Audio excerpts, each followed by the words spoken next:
I really like this poem. I think it is really funny. It has lots of really good rhymes. I like all of Lewis Carroll's poems. I don't think there's one I don't like. Did you know Lewis Carroll's just his pen name? His real name is Charles Ludwig Dodgson.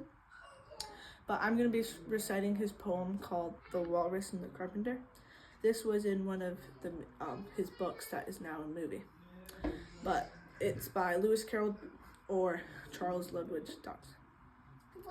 The sun was shining on the sea, shining with all his might.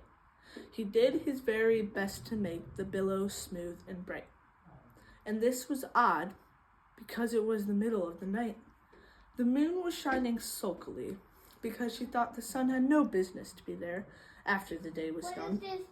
It's very rude of him, she said, to come and spoil all the fun. The sea was wet as wet could be, the sands as dry as dry. You couldn't see a cloud because no clouds were in the sky. No birds were flying overhead. There were no birds to fly. The walrus and the carpenter were walking hand in hand. They wept like anything to see such quantities of sand. If only this was cleared away, they said, it would be grand. If 7 maids with 7 mops swept for half a year, do you think, the walrus said, they could get it clear?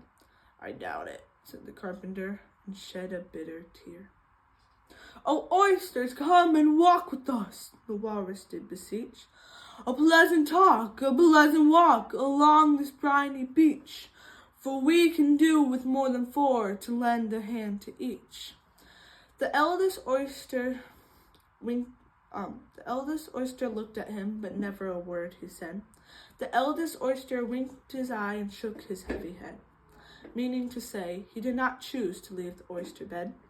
But 4 young oysters hurried up, all eager for the treat.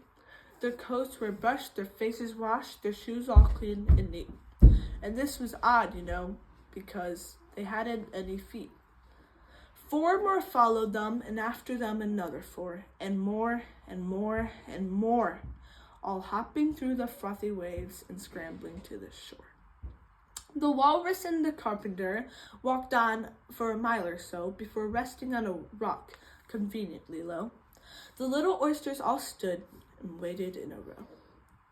The time has come, the walrus said, to talk of many things, of shoes and ships as sailing wax, of cabbages and kings, and why the sea is boiling hot, and whether pigs have wings.